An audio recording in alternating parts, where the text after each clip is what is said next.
Bonjour à tous, bonjour à toutes. Excusez-moi, je reviens encore sur cette affaire du coach centrafricain. Mais je vais prendre un autre angle. L'angle sous lequel j'ai envie de le prendre, c'est notre responsabilité en tant que journaliste de parler d'une affaire. Voyez-vous, j'ai été stupéfait hier d'écouter la question d'une journaliste au coach Alioum concernant l'âge des joueurs. Écoutez très bien la question de la joueuse, de la journaliste. Et je vous reviens. Bonjour aux joueurs, ma famille. Félicitations encore pour votre victoire. Je suis Monique Félicité Chuen de la CRTV. Au coach, j'aimerais savoir, est-ce que vous n'avez pas l'impression d'avoir face à vous des équipes un peu plus frêles, plus jeunes? Parce que quand on regarde le Congo, le Gabon, on a vraiment l'air d'avoir une équipe de U16 ou U15. Et puis aux joueurs, j'aimerais savoir, on a vu le président de la FECAFOOT, Samuel Eto'o, la légende, le grand joueur à vos côtés avant le début de la compétition. Qu'est-ce que ça vous a fait d'être avec lui et qu'est-ce qu'il vous a dit? Merci. Madame, votre deuxième question ne passe pas. La première question, le coach va répondre. Vous voulez bien que je réponde à cette question-là à partir du moment où il y a des organisateurs de tournois? Donc mes joueurs, ils ne sont pas jeunes.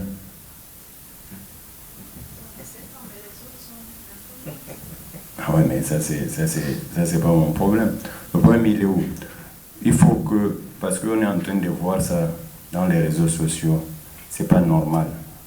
On est une équipe, on est au Cameroun, il y a une organisation et c'est à nous, les éducateurs, de passer un message, par exemple, aux gens pour qu'ils comprennent ce qui s'est passé exactement.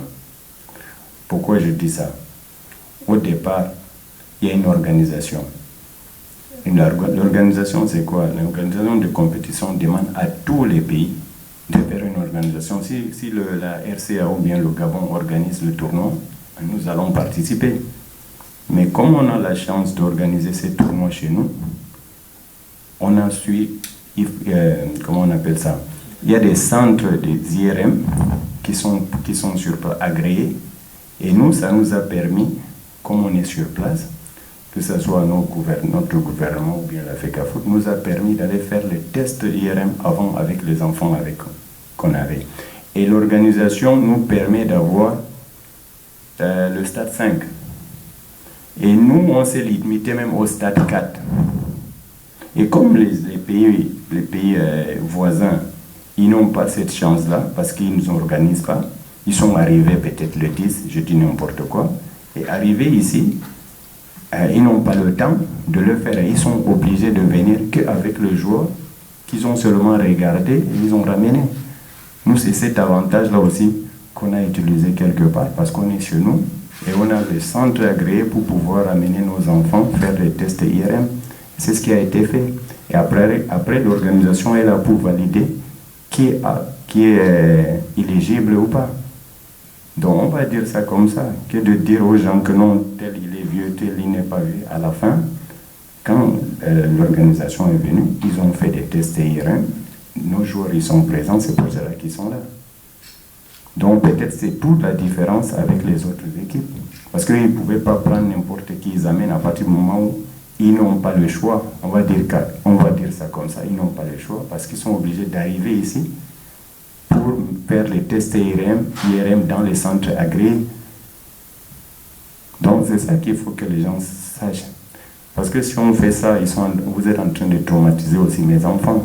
Ils sont là pour s'amuser, c'est une organisation pour eux. On n'est pas là pour discuter l'âge des enfants et tout ça.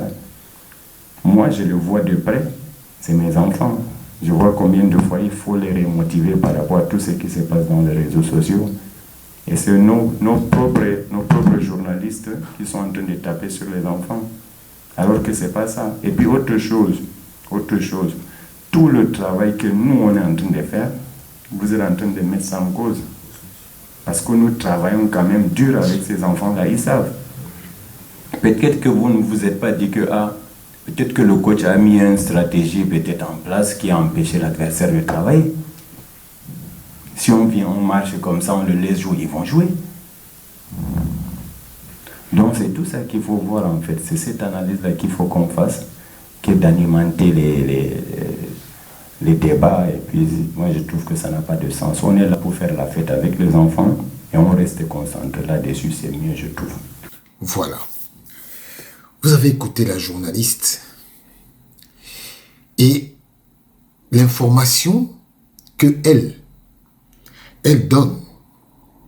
Elle demande au coach, nos joueurs ont l'air plus costauds. Et ils ont joué avec des enfants.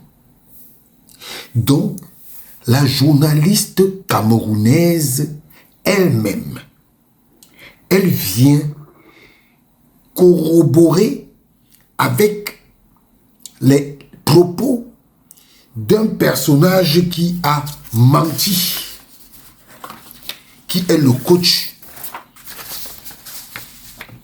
coach centrafricain. Et c'est une journaliste de la CRTV. Donc, elle vient en conférence de presse dire que les Lions ont...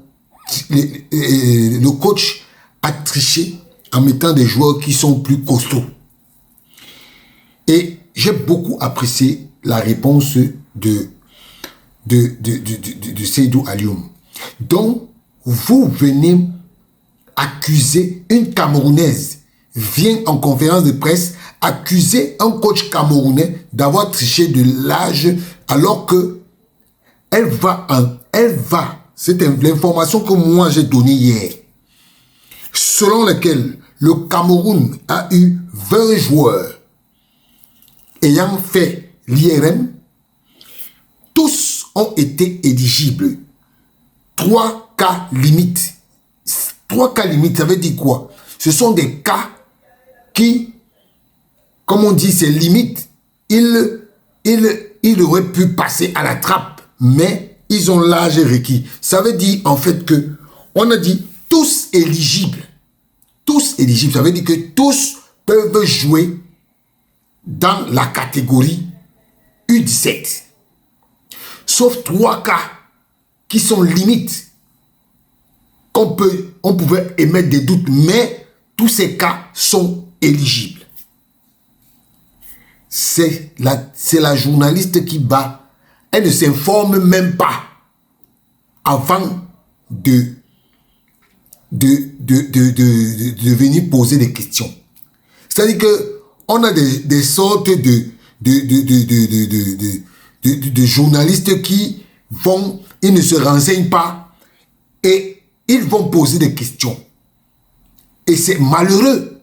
C'est malheureux quand on voit, par exemple, que la Centrafrique qui se plaint a 3 cas inéligibles et 1 cas limite. Ça veut dire qu'en fait même, les 1 cas limite là, il aurait pu être dans les 4, il aurait pu être dans les 3 cas inéligibles.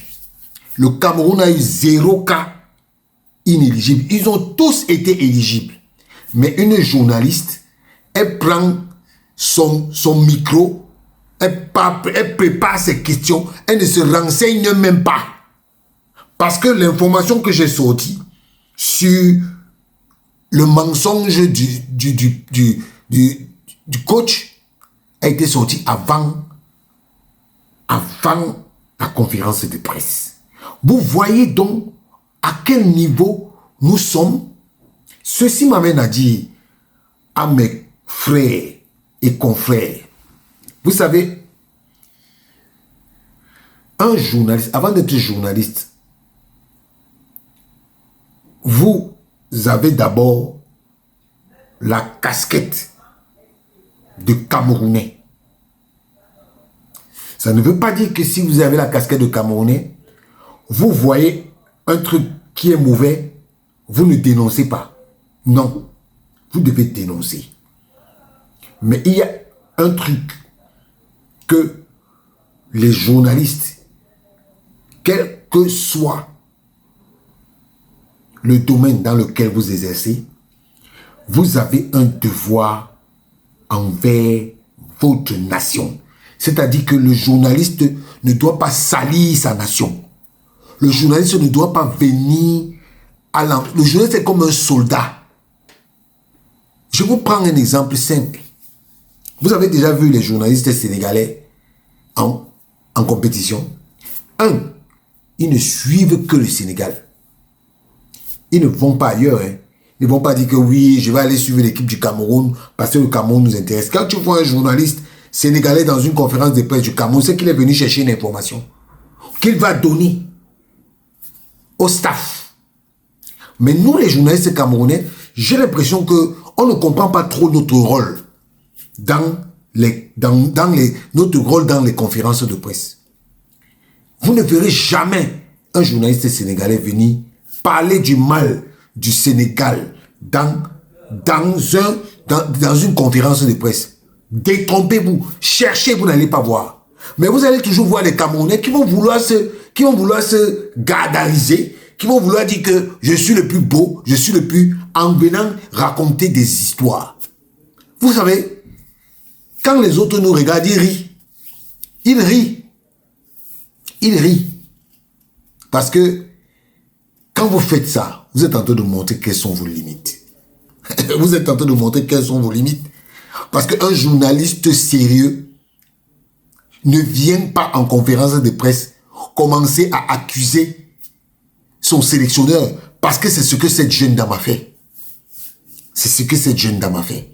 Elle est carrément venue comme si elle avait un compte à régler avec le coach. Mais heureusement que Seydou Alioum a été. Mais justement, ça dit que vous venez dans une conférence de presse, il y a le joueur qui est là, vous venez briser, vous venez traumatiser les enfants. Quand on a dit qu'ils sont des vieux, ils sont des vieux. Et c'est une journaliste camerounaise qui vient le dire. Vous voulez qu'on vous prenne au sérieux à quelle heure, quand, comment? Hein? Donc vous pensez que vous allez aimer plus le coach centrafricain qui a d'abord menti. Et vous ne tenez pas compte de ça. Mais comme vous voulez montrer que, oh, j'ai posé une question à Seydou Alioum, machin, vous êtes en train de vous dénigrer. Vous ne savez pas ça. Continuez. Continuez. Et ce sont les gens, ces mêmes gens qui disent que moi, j'insulte le Cameroun. Eux-mêmes, en faisant comme ils ont fait là. En tout cas, un conseil, un journaliste est avant tout un ambassadeur de son pays partout où il part.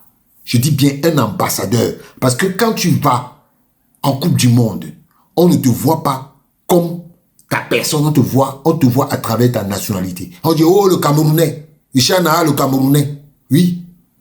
On ne dit pas que Richard Naha, non. On dit le Camerounais. Parce qu'on m'identifie.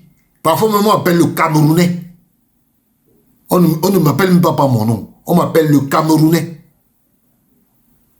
En tout cas, c'est ce que je voulais vous donner comme conseil. Un journaliste est avant tout un soldat qui représente sa nation, partout où il est. Si on ne vous a pas appris ça à l'école, apprenez ça dès aujourd'hui. Ciao.